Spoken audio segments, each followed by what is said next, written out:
Good morning and good afternoon, and welcome to the BTN Group in the Know webinar, How Managing Travel Benefits Small and Mid-Sized Businesses, sponsored and developed by Booking.com for Business. I'm David Meyer, Executive Director of Conference Content and Strategy for the BTN Group, a division of North Star Travel Group, which publishes business travel news, travel procurement, and the beat. Thanks for joining us for this interactive webinar. Before we begin our discussion, I'd like to review a few features of this webcasting platform. To ask questions of the speakers or regarding technical support, please use the Ask a Question space at left. You'll see some responses there, and others will come verbally toward the end of the webinar.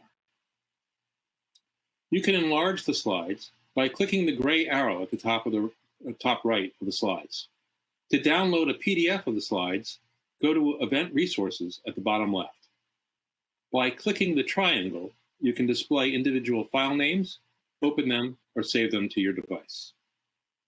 To read bios of each speaker, click the tab at the top center of your screen. We plan to deploy a couple of polls today to garner audience views. Please reply to those as quickly as possible, as we will show you the results soon after we ask the questions. We'll send all those registered an email link about 2 hours after this webinar, so you can play a recording of it on demand. And now it's my pleasure to give the floor to Booking.com Director, Business Travel, and Head of Booking.com for Business, Joshua Wood. Joshua? Thanks, David, and welcome everyone. Thanks for joining our webinar. Hopefully in the next 30 minutes, we're able to provide you a lot of information on the benefits that having a managed travel platform and managed travel program can bring to your business. So in the next 30 minutes, we'll cover a poll question, who I am and why should you even listen to me? Why do I know about business travel?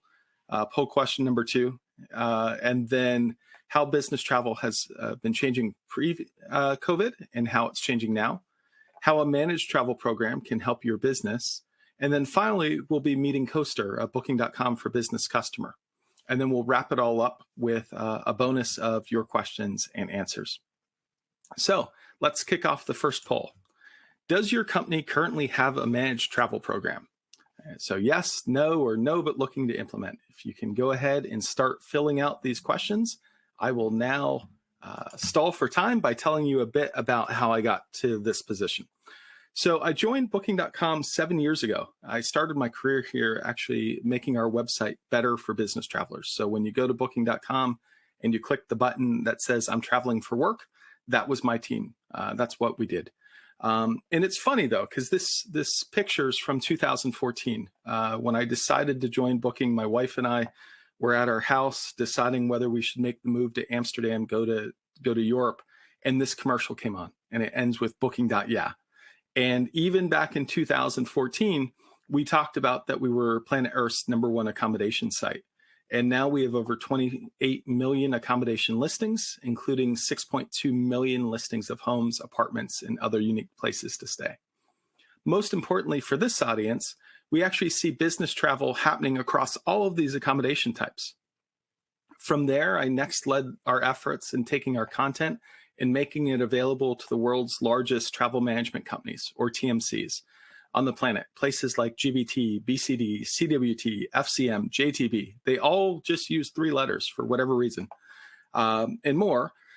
In addition to that, also putting our content into corporate booking tools like Concur and Serco. From there, that led to probably the most surreal moment of my life. I was named one of the top 25 most influential people in business travel in 2019 by BTN. And my picture was on the same page as Greta Thunberg and Donald Trump. I never thought that I would bring these 2 people together, but now they can both say that they appeared in a magazine with me. So with that in mind, let's see those first results. It looks like the vast majority of you have a managed travel program. So 84% of you have a managed travel program. then 13% no, and finally 2.6% are looking to implement one. So that's great. So I'll use that information throughout the presentation to make sure that I'm continuing to provide content that's most relevant for everyone here. And let's move on to the next poll, which is what most drives your travel program decisions? Is it cost savings, policy compliance, reporting, duty of care, especially health and safety and crisis management, or traveler and employee satisfaction?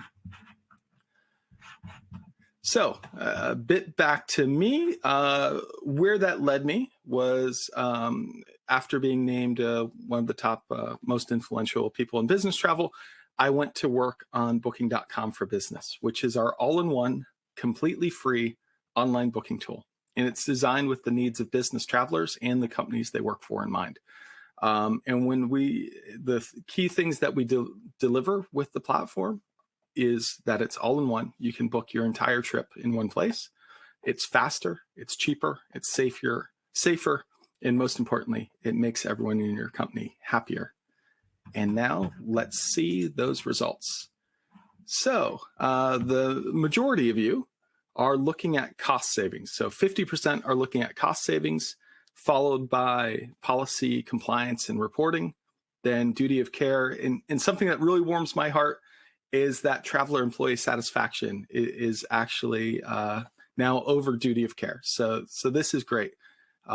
It's something that we really believe in. We really talk a lot about traveler and employee satisfaction. And it's great to see that start to bubble up on your radar as well. Because we're certainly going through a world of change at this point. Like I said, I've been at Booking.com looking specifically at business travel for the last 7 years. And during this time, I've been able to witness from all sides the changes that have been happening in business travel. What started slowly has quickened pace due to numerous pressures, not the least of which has been COVID, causing the entire business travel market to shrink by over 50% in 2020. With that, we saw mergers and bankruptcies and closures and all kinds of disruption to travel management and the booking tool space. But those are really industry changes. And at the same time, we've also seen changes on the traveler side, changes to the way that people want to travel for business. And while many of the reasons they travel are the same, their behavior is starting to change. So if we think back a few years ago, this is what business travel largely looked like, right? It was the same bed in the same room, in the same art on the same walls, no matter where you were in the world. It's sort of like McDonald's. You always know what that hamburger is going to look like, and you always knew what the business hotel was going to look like. But each year, we've actually been seeing a larger and larger percentage of business travelers choosing something else, looking for opportunities that are in budget, but also have the possibility to surprise and delight while offering unique experiences. So they've gone from this to this: service departments, bed and breakfasts, unique sort of independent boutique hotels. And what's really been amazing about that is that while we have the 6.2 million listings of homes, apartments, and those other amazing places to stay, we actually take a curated selection of those choices that are perfect for business travel, because we've had millions and millions of business travelers stay at these places and leave reviews, and then we make them available on Booking.com for Business. The other thing we've seen is, 5 years ago, the talk was all about bleasure. The idea that, hey, I'm going to travel to a conference and I'm going to take an extra day or two to see the sights, go to the beach, those sort of things, have a few extra days of fun. But what we've seen is that the new reality is a reality of the digital nomad. We're seeing that in a world where people are working from home, now they really want to work from anywhere. If you're connected with a computer, no matter where you go, why do you have to be in your home during winter? Why not go someplace sun and fun?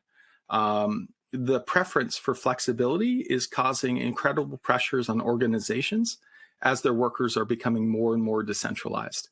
So we definitely see pressure around work from anywhere, travel from anywhere in this digital nomad lifestyle.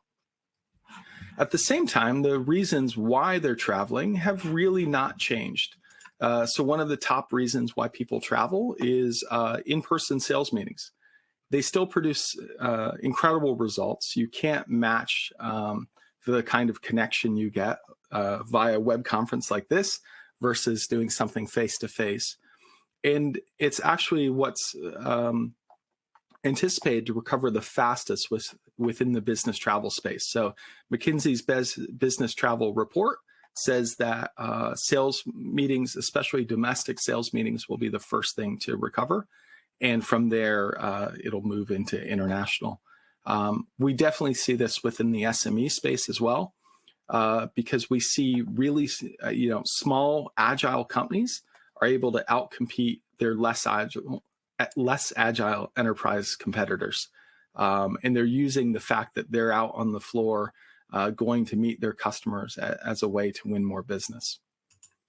The other thing we've been seeing is that the need with a dispersed team of employees all over the world or all over the country, the need to bring people back together again for strategy, planning, and collaboration is now greater than ever. A few days spent together delivers far more results and better collaboration than weeks of virtual meetings. And I think we can all agree that we've had enough of this, right? Like, no more screens. I just want to go back and see people again. And I was lucky enough that the third major reason for traveling, the event in conference space, we actually were able to participate in the BTN event, the Business Travel Show Europe, that happened just at the end of September, early October. And it was amazing to finally connect with colleagues and customers from all across Europe and some from the United States as well, after being nearly 2 years apart. The ability to meet with hundreds of people, forge partnerships, and deepen relationships remains very, very hard to replicate in a virtual environment. By the way, if any of you are attending GBTA in Orlando, stop by our booth. It would be great to actually meet you guys in person. So middle of November, we're actually coming to another trade event. So that'll be great. Now, it wouldn't be honest to not recognize that as much as we're excited to reconnect, we're also in a new reality. So we see that there's a renewed focus on health and safety and making sure that employees are protected, whether it's with social distancing or in the event of a crisis, like a weather event. Knowing where travelers are and keeping them safe during a crisis is certainly something that travel managers think a lot about. Which brings us to the topic of today's webinar, how having a managed travel program can benefit small to medium-sized companies just like yours. Traditionally, small businesses haven't used a unified travel booking tool because it was either too complex to implement or too expensive. But with Booking.com for Business, you can set up your company's account and begin managing your company's business travel in a better way in under 5 minutes. Best of all, it's completely free, no monthly fee, no booking fees, no commitments, and no contracts. You can just start using it and have your employees in a closed environment that you can absolutely understand what's going on with your business travel spending, which leads us to cost control and savings. So one of the key advantages to having a managed business travel program is the fact that you can actually see what's going on. Where are you spending money? How are you spending money? Is it on flights? Is it on accommodation? It's designed from the ground up to help you save money. So you can see what are the savings that you're getting. And while making a booking, travelers are directed to make smart choices. So hopefully you can see on your screen right here, I'm directed that I could save $92 if I chose a Spirit flight instead of the Southwest Airlines flight that I'm looking at. In addition, every employee has access to our Genius rates, which save 15% or more off of normal public rates on accommodations all over the world. But cost savings isn't about just how much a trip costs, but also how efficiently you and your employees can book and manage their own travel. Instead of searching across dozens of sites and manually combining a packet of information together for them, you can book the entire trip in one place in less than 5 minutes. Not only is it quick, but it also gives your travelers all of the information they need in order to make informed decisions. They can see exactly what the experience at the property is going to be like from people who actually stayed at the property or rented the car. So you don't have to worry that, oh, I'm not sure what this place is going to be like. We have millions of reviews that let you be informed on exactly what to expect. What to expect also goes into health and safety when booking. We share all of the flight health and safety measures that are being taken place. So is a mask required? Are pre-temperature checks required? What sort of testing do you need in order to take the flight? We then also share the information on what's happening at the property from a cleanliness and safety perspective and at the car rental counter. Another important aspect of a managed travel program is understanding where your travelers are at a glance so that action can be taken in the event of a crisis. You know not only where are your travelers at right now through an interactive map, but what trips are upcoming. So you can anticipate where there may be issues and help your employees navigate around that space. Of course, none of this matters if your employees don't actually use the platform. We see that employee satisfaction is directly tied to corporate travel policy satisfaction. There's been numerous studies from Reed, McKinsey, Netflix, all tying retention of employees to travel program satisfaction. We're in the middle of something people are calling the Great Resignation. Over 4 million Americans quit their jobs in August alone, which is why if you're not really thinking about how to keep your employees happy when in the office, working from home, and on the road, you probably should be. It's something we've certainly thought a lot about when making Booking.com for business. And with that in mind, it is my great pleasure to introduce Natasha from Coastr. Natasha, I can't wait to talk to you and learn more about Coastr. Hi, Josh. How are you? I'm doing great. So I, of course, know what Coastr is, but I'm sure our audience doesn't yet. So what is it? What makes it so special? How old is it? Tell us all about Coastr. So Coastr was started in 2018 by our CEO, Biswajit Kundu Roy. He was a travel enthusiast as well as a technology consultant. So when he faced a very painful experience renting a car in Italy, he decided that he wanted to use technology to revolutionize the industry. So he started Coastr, which is a mobility and travel tech company, much like Booking.com, but very, very young and small. So we're in the short term, we're providing a one-stop solution for rental operators. This is going to be an all-in-one software that digitizes every aspect of their operations.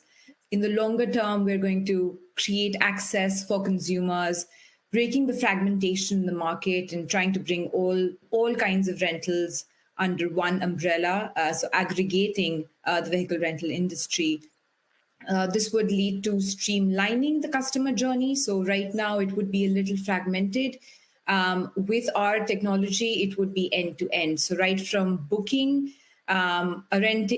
booking a car to fulfillment would be all under one. So there's greater control on quality, on service. It's more competitive.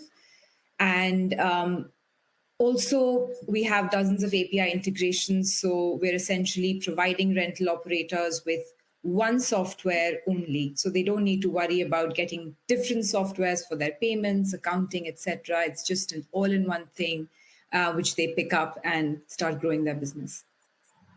That sounds amazing. And you know, it does build on sort of where we founded Booking was the same sort of thing. You had all of this information. It was everywhere. Bring it into one place so that customers could find it, have a great experience. So like, what does your ideal customer look like? So our customer is anyone who provides vehicle rentals, right from daily, hourly rentals, where you just want to probably go to a nearby outlet mall and do some shopping, or book a car for the weekend, a corporate rental, which would be a little more longer term, or a PCO hire, which is essentially your Ubers, etc. Our customers are across the globe. We're a SaaS platform. It can be accessed from anywhere. So our geography is pretty wide, and we also have a very different range of rental companies. So it's not only the small tier, but the bigger tier with 2,000, 3,000 plus cars. So we're servicing a small rental company, a local one with only 10 cars, to someone who has about 3,000 cars. So it's quite a big, it's a nice mix of rental companies. Yeah, that's amazing. So your company was founded in 2018. We're now in 2021, and we've gone through an unprecedented pandemic in between. How has Coastr been able to adapt through this? I mean, that's had to have been an incredible challenge for you guys. I think what's interesting is, Josh, we grew during the pandemic. So in fact, normalcy is new to us. We went from being a 5 to 6 member team to now 35 plus member team across 3 countries. So even in the UK, we're about four cities. We're in Germany. In India, we're about 5 cities. So we're spread across. And now that things are opening, we're traveling even more because earlier the office didn't matter. So we were hiring just good, talented people from any city. And now we're trying to bring all of them together. So it's very interesting to kind of go from that virtual setup, which we're so used to, into this hybrid model.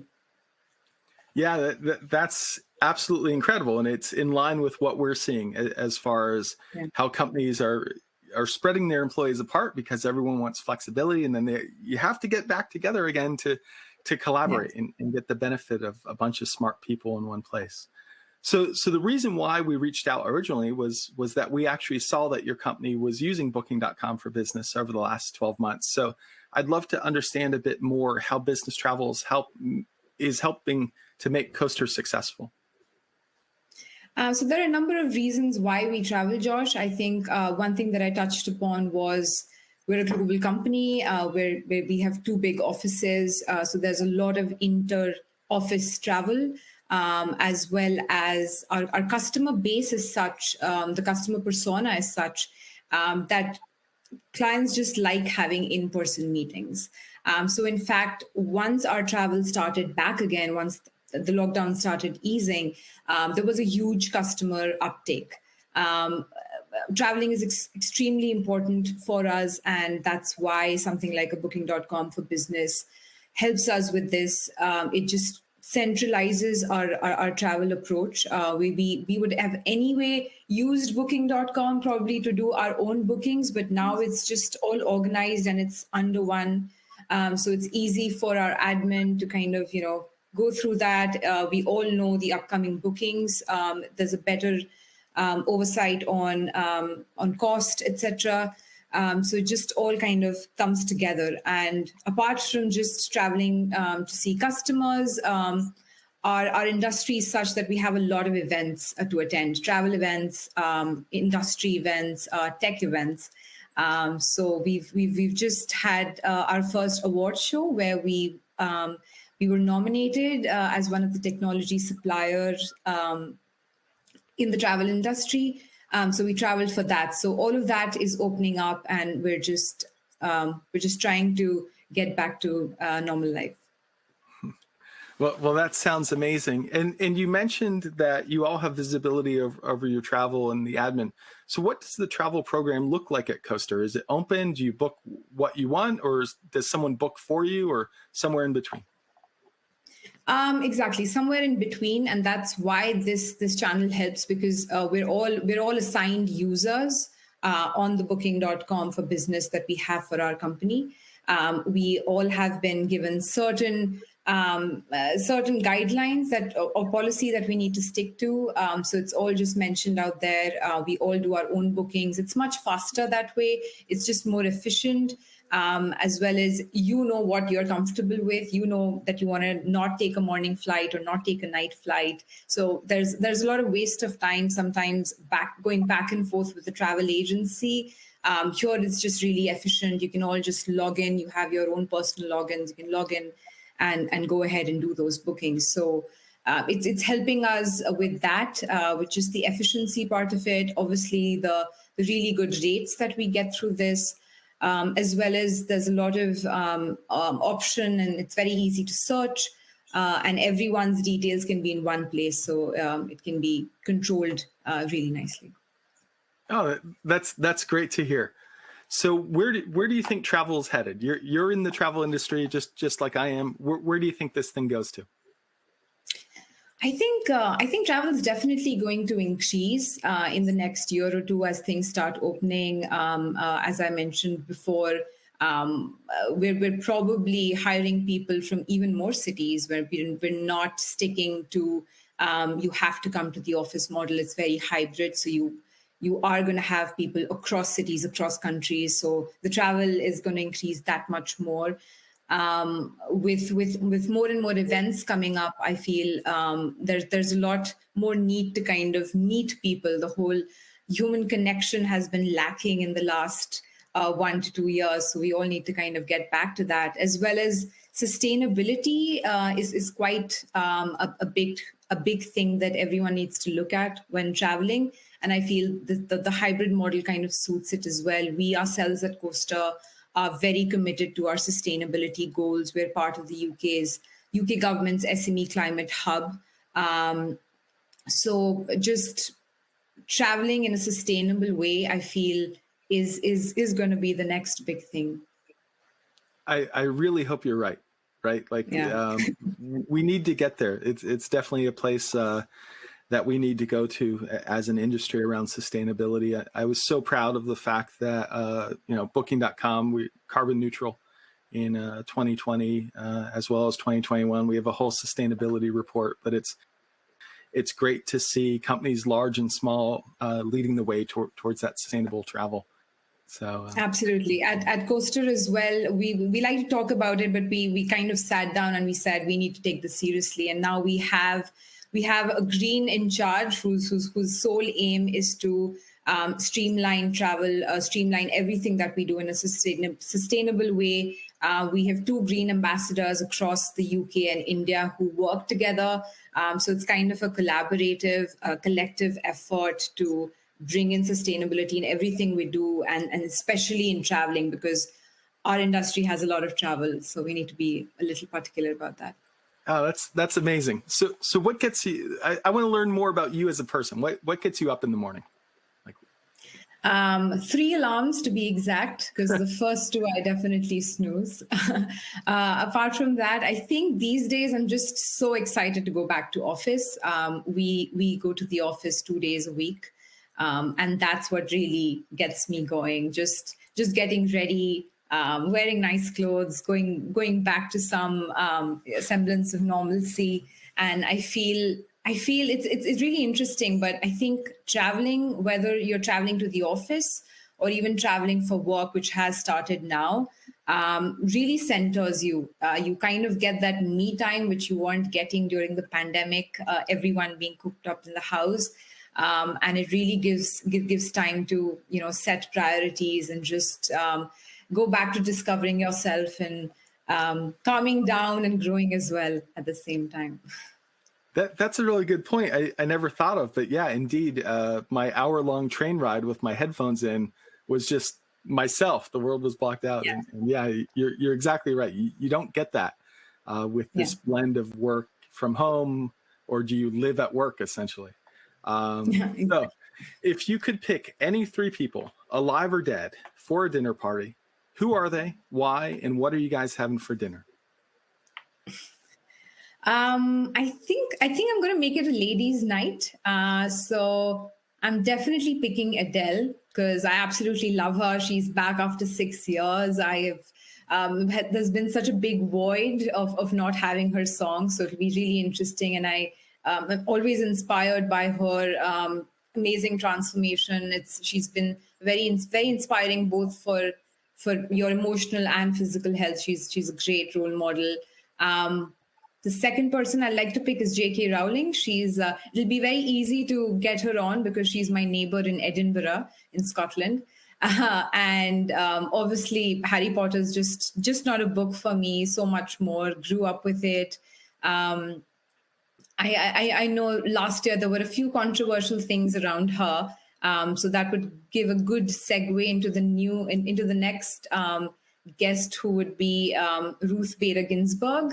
I used to be a quizzer and a current affairs specialist, so I've followed her journey so deeply. So I think it would be a very nice, interesting, healthy kind of a conversation on the dinner table. It's just always nice to have different opinions, probably at the dinner table and not on social media, where voices just get drowned out and it's just so confusing. So I think it'll be interesting to have them. That sounds like an amazing dinner party. So what are you guys eating? I haven't decided yet. I've just settled on the guest list. I'll probably get the cuisine a little later. Okay. Well, thank you so much for your time. It looks like we have quite a number of questions for us. So why don't we turn it back to BTN for the questions and answers segment. Great, Josh. Yeah, we've got quite a few questions here. One of them is, can company policies and preferred air, car, and hotel suppliers be loaded into business.booking.com? So that's a great question.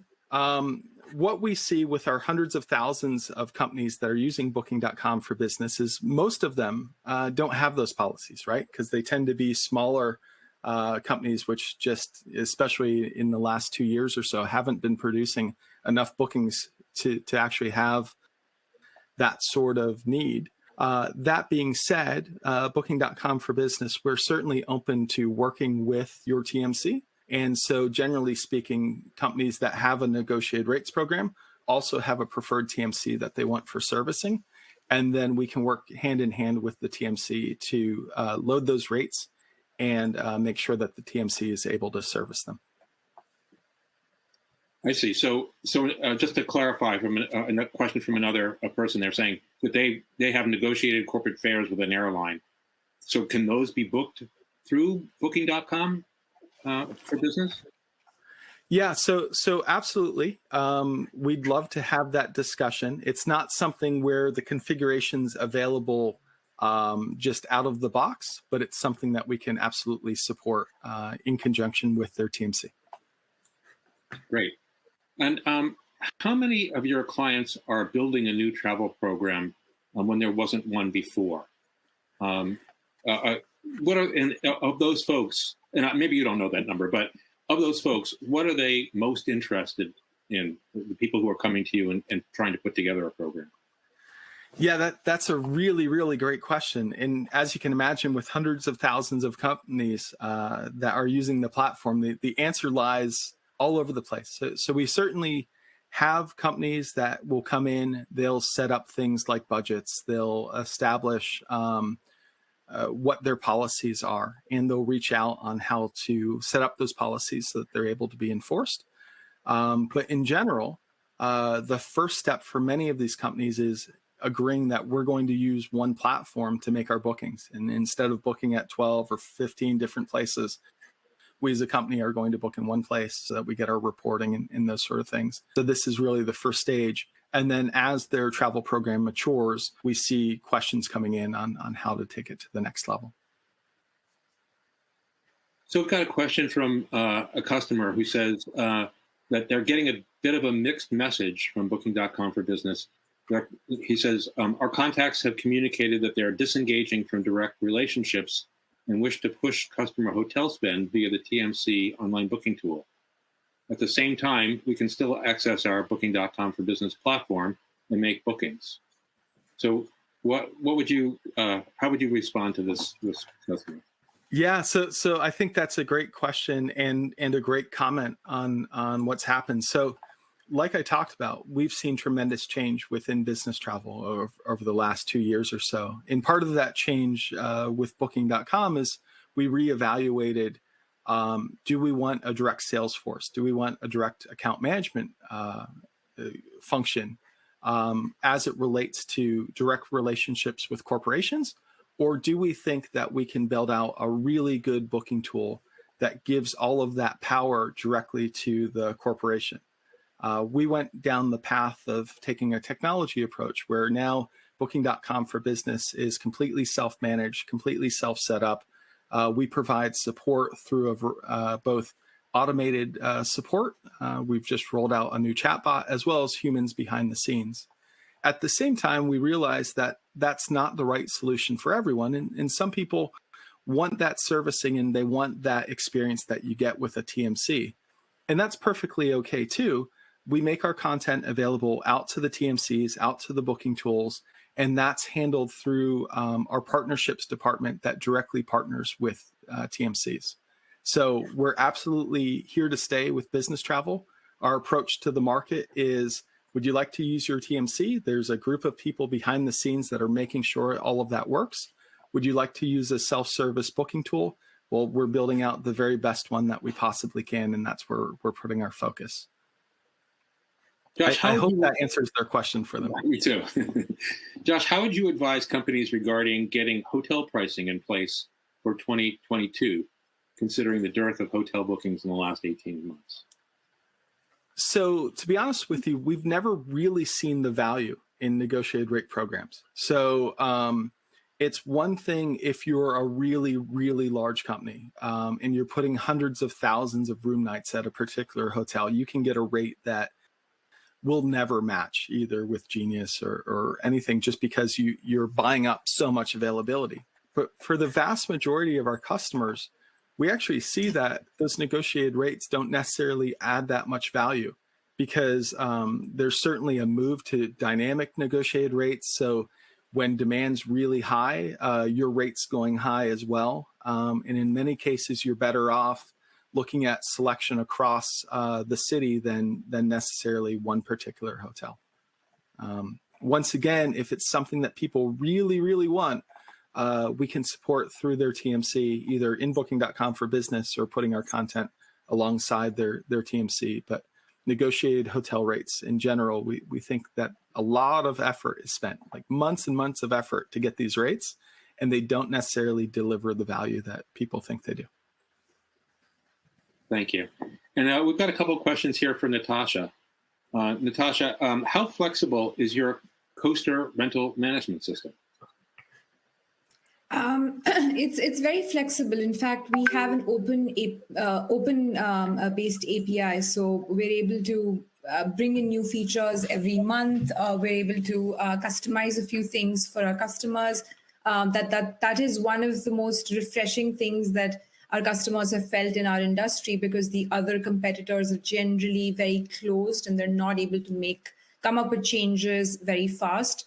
We're also flexible geography-wise. So now that we're expanding into North America, into Europe, we're actually looking at some specific local changes that we need to do. So where we're able to adjust the platform and make it really usable for anyone across country or across rental type. Great. And what type of reports, Natasha, have been most useful for your management purposes coming from Booking.com for Business?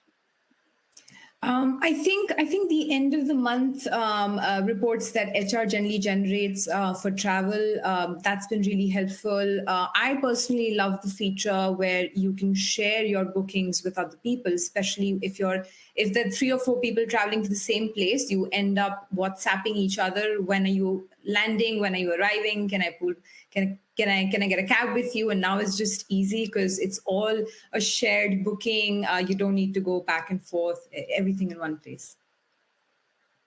And Josh, from your perspective, what are the reports that you're finding that are most in demand from your customers?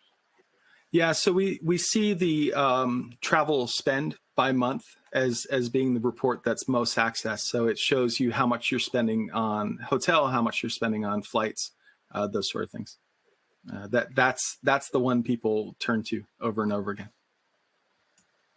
So another attendee asks you, Josh, how does Booking.com benefit or make money from Booking.com for Business if you don't charge anything for it? Well, I would answer back that we don't charge anything to use Booking.com either, right? So we've been in business in November. We'll have been in business for 25 years. And during those 25 years, we have never charged a customer for anything. It's no secret. We make our money because we give suppliers, in this case, accommodation suppliers or airline suppliers, a platform where we have lots of traffic and people interested in buying their product. And we allow that transaction to happen between those two sides, the demand and the supply side. And for that, we earn some money on each of those transactions, which, by the way, every single TMC, every single online booking tool, everyone else also earns money from these suppliers. But in addition to that, they charge a fee to the customers many times. And we've decided that we don't want to charge a fee because we don't think we have to. So how do you differentiate Booking.com for Business from other technology offerings targeted at the small and mid-sized enterprises? Yeah, so the biggest thing is we've spent the last 2 years hunkered down building what we think the next thing in business travel is going to be, right? So we've put a relentless focus on what does that customer experience look like? Who's our target audience? How can we make this so easy that you don't need an account manager to walk you through how to use the product? Instead, it's just so apparent on how to use it. So that's where we've put all of our focus is on the experience. And I don't think a lot of our competitors necessarily do that. If you look at the travel space, or especially around corporate booking tools, many of them are offshoots just to sell you more expense reports, right? Like at their core, they're expense companies that give you a travel module.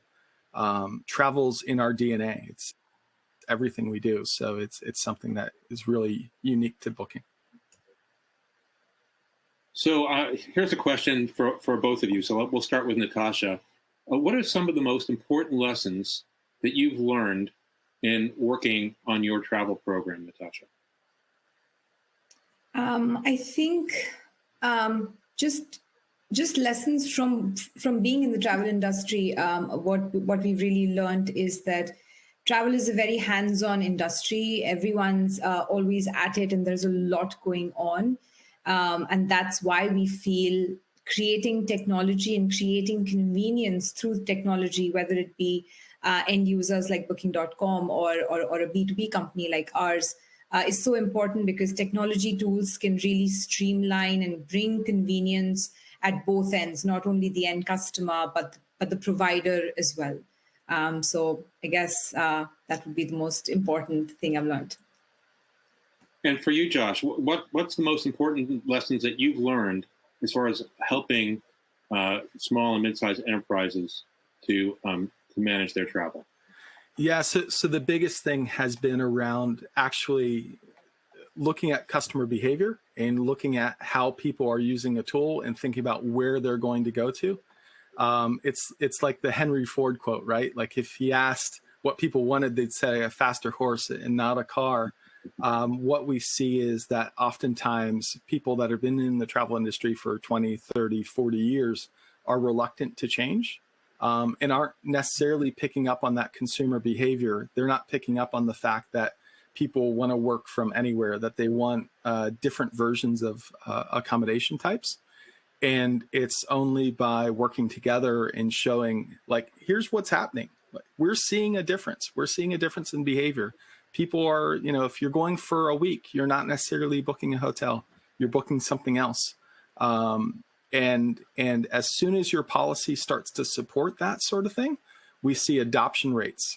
People talk about leakage within travel programs of, oh, we only have 50% adoption in our program. The other 50% of people go rogue, which I love that they say go rogue, right? Like it seems so nefarious. But the truth is, if you deliver a really great experience and you have the content and supply that people are looking for, there's no reason for them to go rogue. They can actually do everything in one place. And then the company wins because they have way more visibility over what that looks like. Excellent. Well, unfortunately, we're out of time, but thanks so much to our speakers today, Josh and Natasha, to each of you for joining us, and to Booking.com for Business for sponsoring this webinar. If you'd be so kind, before you log off, please spend just 20 seconds to answer a few questions to help us rate our effectiveness and plan for future sessions by completing the exit survey that will appear on your screens when we close today's webinar.